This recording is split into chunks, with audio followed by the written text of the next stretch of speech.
ஓம் சாந்தி 26/7/2025 காலை முரளி பாப்தாதா மதுபன். இனிமையான குழந்தைகளே, இந்த சங்கமயுகம் விகர்மங்களை அதாவது பாவ கர்மங்களை அழிப்பதற்கான யுகமாகும். இந்த யுகத்தில் நீங்கள் எந்த ஒரு பாவ கர்மங்களையும் செய்யக்கூடாது. கண்டிப்பாக தூய்மையாக வேண்டும். கேள்வி: எந்த குழந்தைகளுக்கு அதீந்திரிய சுகத்தின் அனுபவம் ஏற்படும்? பதில்: யார் அழிவற்ற ஞான ரத்தினங்களால் நிரம்பி இருக்கிறார்களோ அவர்களுக்குத்தான் அதீந்திரிய சுகத்தின் அனுபவம் ஏற்படும். யார் எந்த அளவிற்கு ஞானத்தை வாழ்க்கையில் தாரணை செய்கிறார்களோ அந்த அளவிற்கு செல்வந்தர்களாக மாறுகிறார்கள். ஒருவேளை ஞான ரத்தினங்கள் தாரணை செய்யவில்லை என்றால் ஏழைகள் ஆவார்கள்.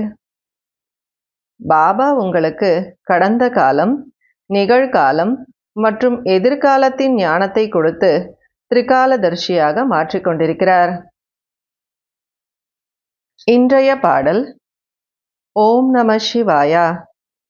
ஓம் சாந்தி. இன்னைக்கு பாபா கடந்த காலம், நிகழ்காலம், எதிர்காலம் இந்த 3 விஷயத்தை பற்றி நமக்கு தெளிவாக புரிய வைக்கிறார் முரளியில்.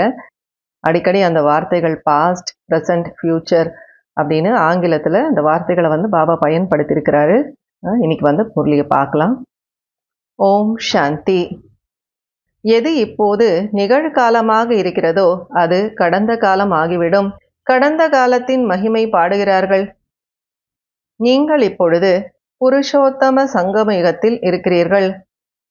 புருஷோத்தமம் என்ற வார்த்தையை கண்டிப்பாக போட வேண்டும். புருஷோத்தம் அப்படின்னா ஆத்மா உத்தம நிலையை அடையுது. புருஷோத்தம் என்ற வார்த்தையை கண்டிப்பா போடணும்னு பாபா சொல்றார். நீங்கள் நிகழ்காலத்தை பார்த்து கொண்டிருக்கிறீர்கள். கடந்த காலத்தின் மகிமை என்ன பாடப்பட்டுள்ளதோ அது இப்போது நடைமுறையில் நடந்து கொண்டிருக்கிறது. இதில் எந்த சந்தேகத்தையும் கொண்டு வரக்கூடாது. நீங்கள் நடைமுறையில் ராஜயோகத்தை கற்றுக்கொண்டிருக்கிறீர்கள். இது மிகவும் எளிமையானது. சிறியவர்களோ அல்லது பெரிய குழந்தைகளோ அனைவருக்கும் ஒரு முக்கியமான விஷயத்தை புரிய வைக்க வேண்டும். தந்தையை நினைவு செய்தீர்கள் என்றால் பாவ கர்மங்கள் அழிந்துவிடும் என்று. பாவ கர்மங்கள் அழியக்கூடிய நேரத்தில் பாவ கர்மங்களை செய்யக்கூடியவர்களாக யார் இருப்பார்கள்? பாபா அழகா புரிய வைக்கிறாங்க. பாவ கர்மங்களை அழிக்கக்கூடிய நேரம் இது. இந்த நேரத்தில் போய் யாராவது பாவ கர்மங்கள் செய்வார்களா அப்படின்னு யோசிக்க வைக்கிறார். ஆனால் மாயை பாவ கர்மங்களை செய்ய வைத்து விடுகிறது. இந்த பாரதமே தூய்மையாக இருந்தது. நிர்விகார உலகம் மற்றும் விகார உலகம் என்று பாடுகிறார்கள். கடந்த காலம், நிகழ்காலம் மற்றும் எதிர்காலத்தை யார் தெரிந்திருக்கிறார்களோ அவர்களை தான் திரிகாலதர்ஷி என்று சொல்லப்படுகிறது. இதை நினைவில் வைக்க வேண்டும். இது அதிகம் உழைப்பதற்கான விஷயமாகும். ஆனால் அடிக்கடி மறந்து போகிறது. நீங்கள் இங்கே அழியாத ஞான செல்வத்தினால் மிக மிக செல்வந்தர்களாக மாறிக்கொண்டிருக்கிறீர்கள். யாருக்கு எவ்வளவு தாரணை ஆகிறதோ அவர்கள் மிகவும் செல்வந்தர்களாக மாறிக்கொண்டிருக்கிறார்கள். ஆனால் புதிய உலகத்திற்காக, அதாவது பணக்காரர்களாக மாறுறோம், ஆனால் அது புது உலகத்துக்காக. நாம் என்னவெல்லாம் செய்து கொண்டிருக்கிறோமோ அது நம்முடைய எதிர்கால புதிய உலகத்திற்காக என்பதை நீங்கள் அறிவீர்கள். நாடகத்தினுடைய திட்டத்திற்கேற்றாற் போல நாம் மீண்டும் ஸ்தாபனை செய்து கொண்டிருக்கிறோம். 5000 வருடங்களுக்கு முன்பு போலவே நீங்கள் கூறுகிறீர்கள். கல்பத்திற்கு முன்பு எந்த காரியங்களை செய்தீர்களோ அதை இப்பொழுதும் ஸ்ரீமத் மூலமாக செய்கிறீர்கள். ஸ்ரீமத் மூலமாகத்தான் சக்தியானது அடைகிறீர்கள். சிவசக்தி என்ற பெயரும் இருக்கிறதல்லவா? நீங்கள் சிவசக்திகள், தேவிகள். உங்களுக்கு கோவில்களிலும் கூட பூஜைகள் நடக்கிறதல்லவா? தீபாவளியின் நாளன்று மகாலட்சுமிக்கு பூஜை செய்கிறார்கள். அவர்கள் ஹெட், அதாவது தலைமை பொறுப்பில் இருக்காங்க. மகாராஜா மகாராணி இருவரையும் ஒன்றாக்கி மகாலட்சுமி என்று கூறுகிறார்கள். அதில் இருவரும் வந்து விடுவார்கள். அதாவது லக்ஷ்மி நாராயண், மகாராஜா மகாராணி 2 பேரையும் கம்பைன் பண்ணி மகாலட்சுமி ஆக்கிடுறாங்க. நாமும் கூட மகாலட்சுமியை பூஜை செய்து கொண்டிருந்தோம். செல்வம் அதிகமாக கிடைத்தது என்றால் மகாலட்சுமியினுடைய கிருபை என்று புரிந்து கொள்வார்கள். அவ்வளவுதான். ஒவ்வொரு வருடமும் பூஜை செய்ய ஆரம்பித்து விடுவார்கள். நல்லது. லக்ஷ்மியிடம் செல்வத்தை கேட்கிறார்கள். தேவியிடம் என்ன கேட்பார்கள்? நீங்கள் சங்கமயுகி தேவிகள் ஸ்வர்க்கத்தினுடைய வரதானத்தை கொடுக்கக்கூடியவர்களாக இருக்கிறீர்கள். அதாவது லக்ஷ்மி கிட்ட போய் செல்வம் மட்டும் கேட்குறாங்க. ஆனால் தேவிகள் கிட்ட என்ன கேட்பாங்க? தேவிகள் யாருன்னா சொர்க்கத்தினுடைய வரதானத்தை கொடுக்கக்கூடியவங்க. மனிதர்களுக்கு ஞான தானத்தை கொடுக்கிறீர்கள். அதன் மூலமாக அனைத்து விருப்பங்களையும் பூர்த்தி செய்து விடுகிறீர்கள். தந்தை வந்து முழு உலகத்திற்கும் எஜமானர்களாக உங்களை மாற்றுகிறார். அளவற்ற செல்வத்தை கொடுக்கிறார். ஒவ்வொரு 5000 வருடம் கழித்து இந்த சக்கரமானது சுற்றி கொண்டே இருக்கிறது. இப்போது பாரதம் எவ்வளவு ஏழையாக இருக்கிறது. ராவண ராஜ்யம் அல்லவா எவ்வளவு உயர்ந்த நம்பர் 1 இருந்தது. அதாவது முதல் நம்பரில் இருந்தது. இப்பொழுது கடைசி நம்பரில் இருக்கிறது. பொறுமையாக இருந்து நாம் சிந்தனை கடலை கடைந்தோம் என்றால், அதாவது விசார சாகர மந்தனம் செய்தோம் என்றால் அனைத்து விஷயங்களும் தானாகவே புத்தியில் வந்துவிடும். எவ்வளவு இனிமையிலும் இனிமையான விஷயங்கள். அமிர்த வேளையில் அனைவருக்கும் ஓய்விருக்கிறது. அதிகாலையில் 2 மணி அல்லது 3 மணியினுடைய நேரம் மிகவும் நன்றாக இருக்கிறது. அந்த நேரத்தில் எழுந்து தந்தையை அன்போடு நினைவு செய்யுங்கள். இந்த நேரத்தில் முழு மரமும் இற்றுப்போன நிலையை அடைந்து விட்டது என்று தந்தை கூறுகிறார். ஒருவர் கூட சத்தோபிரதானமாக இல்லை. சத்தோபிரதானமாக இருக்கக்கூடியவர்கள் சாந்திதாமம் மற்றும் சுகதாமத்தில் இருப்பார்கள். இப்போது அனைவரும் தமோ பிரதானமாக இருக்கிறார்கள். எந்த குழந்தைகளுக்கு புருஷோத்தம சங்கம யுகத்தினுடைய நினைவிருக்கிறதோ அவர்கள் ஞான ரத்தினங்களை தானம் செய்யாமல் இருக்க முடியாது. எப்படி மனிதர்கள் புருஷோத்தம மாசத்தில் மிகவும் தானம் புண்ணியம் செய்கிறார்களோ அவ்வாறு இந்த புருஷோத்தம சங்கம யுகத்தில் நீங்கள் ஞான ரத்தினங்களை தானம் செய்கிறீர்கள். பாஸ்ட், பிரசன்ட், ஃபியூச்சர்னுடைய ரகசியத்தை தந்தை புரிய வைத்திருக்கிறார். அதாவது கடந்த காலம், நிகழ்காலம், எதிர்காலம். அதுதான் பாபா பாஸ்ட், பிரசன்ட், ஃபியூச்சர்னு சொல்றாரு. நீங்கள் 3 காலத்தையும் உணர்ந்தவர்களாக திரிகாலதர்ஷியாக மாறுகிறீர்கள். வேறு யாரும் உங்களை திரிகாலதர்ஷியாக தந்தையை தவிர மாற்ற முடியாது.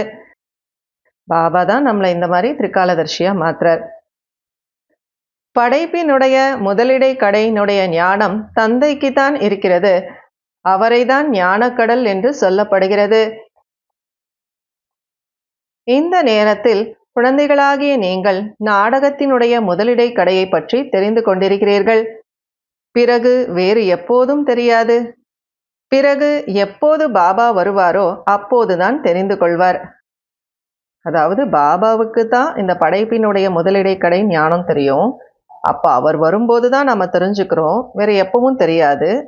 திருப்பியும் பாபா மீண்டும் வரும்போது தான் நம்ம தெரிஞ்சுக்குவோம். நாம் ஸ்ரீமத் படி மீண்டும் பாரதத்தை உயர்ந்ததாக மாற்றிக்கொண்டிருக்கிறோம் என்பது உங்களுக்கு தெரியும். ஸ்ரீமத் ஆனது சங்கமயுகத்தில் தான் கிடைக்கிறது. நீங்கள் யதார்த்தமான முறையில் தெரிந்து கொண்டிருக்கிறீர்கள். அதாவது நாம் யாராக இருந்தோம், பிறகு எவ்வாறு நாம் மாறினோம், இப்போது மீண்டும் நாம் முயற்சி செய்து கொண்டிருக்கிறோம். முயற்சி செய்ய செய்ய குழந்தைகள் ஃபெயிலாகி விட்டார்கள் என்றால் தந்தைக்கு செய்தியானது கிடைக்கிறது. ஃபெயிலாகி விட்டால் தந்தைக்கு செய்தியை சொல்லுங்கள். தந்தை அப்போது எச்சரிக்கை கொடுப்பார், எப்படி நாம் எழுந்து நிற்க வேண்டும் என்று. ஒருபோதும் தோல்வி அடைந்து விட்டு அமர்ந்து விடக்கூடாது. மீண்டும் எழுந்து நில்லுங்கள், மருத்துவம் செய்து கொள்ளுங்கள்.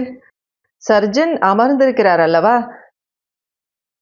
தந்தை புரிய வைக்கிறார். 5 அடுக்கு மாடியிலிருந்து கீழே விழுவதும் 2 அடுக்கு மாடியிலிருந்து கீழே விழுவதற்கும் வித்தியாசம் இருக்கிறதல்லவா? பாபா புரிய வைக்கிறாரு. தோல்வி அடைஞ்சிட்டோம், ஃபெயில் ஆயிட்டோம் அப்படின்னு சொல்லிட்டு அப்படியே உட்கார்ந்துடக்கூடாது. பாபாவுக்கு சொல்லணும், பாபா இந்த இடத்துல நாங்கள் கீழே விழுந்துட்டோம் அப்படின்னு பாபாவுக்கு நாம் செய்தி கொடுத்தா பாபா நமக்கு எச்சரிக்கை கொடுப்பாரு. மீண்டும் நம்ம எப்படி எழுந்திருச்சு நிற்கணும் அப்படிங்கிறதுக்காக சொல்லி கொடுப்பாரு. அரை கல்பமாக தேக அபிமானத்தில் வந்துவிட்டோம். இப்போது ஆத்ம அபிமானியாக மாறுவதற்கு முழுமையாக முயற்சி செய்யுங்கள். இதில்தான் உழைப்பிருக்கிறது.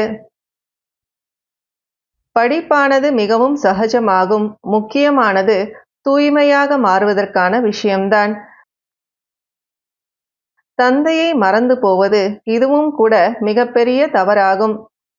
தேக அபிமானத்தில் வருவதினால்தான் மறந்து போகிறோம். உடலை பராமரிப்பதன் பொருட்டு தொழில் போன்றவை தாராளமாக 8 மணி நேரம் செய்யுங்கள். மீதம் இருக்கக்கூடிய 8 மணி நேரம் நினைவில் இருப்பதற்கான முயற்சியை செய்யுங்கள். அந்த நிலை ஆனால் விரைவில் வந்துவிடாது. கடைசியில் எப்போது இந்த நிலை, அதாவது மனப்பக்குவம் ஆகுமோ அப்போதுதான் அழிவு ஏற்படும். கர்மாதீத நிலை அடைந்து விட்டால் பிறகு இந்த உடலில் நாம் இருக்க முடியாது, விடுபட்டு விடுவோம். ஏனென்றால் ஆத்மா தூய்மையாக மாறிவிட்டதல்லவா? எப்போது வரிசை கிரமமாக கர்மாதீத நிலை ஏற்படுமோ அப்போது சண்டையானது ஆரம்பிக்கும். அதுவரை ஒத்திகை நடந்து கொண்டே இருக்கும். நல்லது. இனிமையிலும் இனிமையான காணாமல் போய் கண்டெடுக்கப்பட்ட செல்லமான குழந்தைகளுக்கு தாயும் தந்தையும் ஆகிய பாப் தாதாவினுடைய அன்பு நினைவுகள் மற்றும் காலை வணக்கம். ஆன்மீக குழந்தைகளுக்கு ஆன்மீக தந்தையின் நமஸ்காரம். ஆன்மீக தந்தைக்கு ஆன்மீக குழந்தைகளின் நமஸ்காரம், அன்பு நினைவுகள் மற்றும் காலை வணக்கம். கடைபிடிக்க வேண்டிய முக்கியமான சாராம்சம். முதல் பாயிண்ட், இந்த புருஷோத்தம மாசத்தில் ஞான ரத்தினங்களின் தானம் செய்ய வேண்டும். அமிர்த வேளையில் எழுந்து விசார சாகர மந்தனம் செய்ய வேண்டும். அதாவது சிந்தனை கடலை கடைய வேண்டும். ஸ்ரீமத் படி உடலை பராமரித்து கொண்டே தந்தை நமக்கு என்ன வீட்டு பாடத்தை கொடுத்திருக்கிறாரோ, அதாவது ஹோம்ஒர்க் கொடுக்கிறார் இல்லையா, அதை பாபா சொல்றார், அதை அவசியம் செய்ய வேண்டும். செகண்ட் பாயிண்ட், முயற்சியில் எப்போதாவது தடை வந்தது என்றால் பாபாவிற்கு செய்தியை கொடுத்து ஸ்ரீமத் பெற வேண்டும். டாக்டரிடம் அனைத்தும் சொல்ல வேண்டும். பாவ கர்மங்களை அழிக்கக்கூடிய இந்த நேரத்தில் எந்த ஒரு பாவ கர்மத்தையும் செய்யக்கூடாது. வரதானம். துண்டிக்கப்படாத யோகம் என்ற விதியின் மூலமாக இடைவிடாத பூஜைக்குரியவர் ஆகக்கூடிய உயர்ந்த மகான் ஆத்மா ஆகுக. நிகழ்காலத்தில் யாரெல்லாம் மகான் ஆத்மாக்கள் என்று அழைக்கப்படுகிறார்களோ அவர்கள் அகண்டானந்த் போன்ற பெயர்கள் வைத்துக் கொள்கிறார்கள். ஆனால் அனைத்திலும் அகண்ட், அதாவது துண்டிக்கப்படாத சொரூபமானவர்கள் நீங்கள்தான். ஆனந்தத்திலும் துண்டிக்கப்படாதவர்கள், சுகத்திலும் துண்டிக்கப்படாதவர்கள். ஆனால் கெட்ட சகவாசத்தில் மட்டும் வராதீர்கள். பிறருடைய அவகுணங்களை பார்க்கும் பொழுதும் கேட்கும் பொழுதும் டோன்ட் கேர் செய்யுங்கள். அதாவது அதை கேட்டாலும் பார்த்தாலும் அதை நம்ம பொருட்படுத்தக்கூடாது, அதை டோன்ட் கேர் பண்ணணும். இந்த விசேஷ தன்மையின் மூலம் அகண்ட யோகி ஆகிவிடுவீர்கள், அதாவது துண்டிக்கப்படாத யோகி ஆகிவிடுவீர்கள். யார் அகண்ட யோகியாக இருக்கிறார்களோ அவர்களே இடைவிடாத பூஜைக்குரியவர்களாக மாறுகிறார்கள். நீங்கள் அப்பேற்பட்ட மகான் ஆத்மாக்கள். நீங்கள் சுயம் அரை கல்பத்திற்கு பூஜ்ய சுரூபத்தில் இருக்கின்றீர்கள் மற்றும் அரை கல்பத்திற்கு உங்களுடைய ஜட சித்திரங்களுக்கு பூஜை நடைபெறுகின்றது. ஸ்லோகன். தெய்வீக புத்திதான் அமைதி சக்திக்கான ஆதாரமாகும். இன்றைய அவ்யக்த சமிகை. எண்ணங்களின் சக்தியை சேமிப்பு செய்து உயர்ந்த சேவைக்கு நிமித்தமாகுங்கள். அதாவது 3 சக்திகளை பற்றி பாபா இந்த அவ்யக்த சமிகையில் பேசியிருக்காங்க. அதாவது ஒன்று ஹேண்ட்லிங் பவர், இன்னொன்று கண்ட்ரோலிங் பவர், ரூலிங் பவர். அதாவது கையாளக்கூடிய சக்தி, கட்டுப்படுத்தக்கூடிய சக்தி, ஆளக்கூடிய சக்தி. யாரால் தன்னுடைய சூக்ஷ்ம சக்திகளை, அதாவது மனம் புத்தியை கையாள முடிகிறதோ அவர்களால் பிறரையும் கூட கையாள முடியும். ஆகையினால் சுயத்தின் மீது கட்டுப்படுத்தும் சக்தி, ஆளக்கூடிய சக்தி இருக்க வேண்டும். இதுவே யதார்த்தமான கையாளும் சக்தி ஆகிவிடுகிறது. அது அஞ்ஞானி ஆத்மாக்களை சேவையின் மூலமாக கையாள்வதாக இருந்தாலும் சரி, பிராமண பரிவாரத்தில் அன்பு நிறைந்த, திருப்தி நிறைந்த உறவு வைத்துக் கொள்வதாக இருந்தாலும் சரி, இரண்டிலுமே வெற்றி அடைந்து விடுவீர்கள். ஓம் சாந்தி.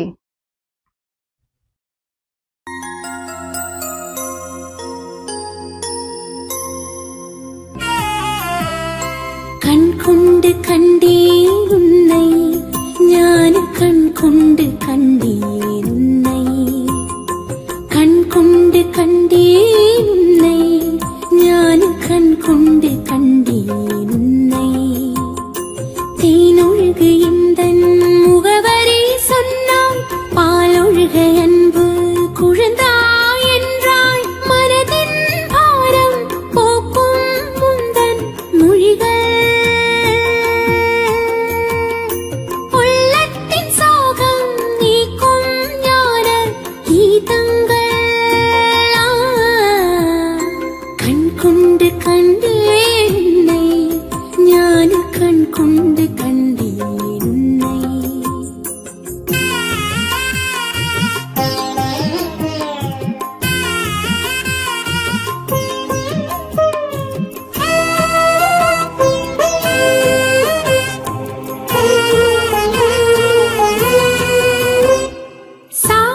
சாட்சியாயிருக்கு கற்றுத் தந்தாயே, போற்றி புகழோடு வாழும் நிலை தந்தா. சூட்சும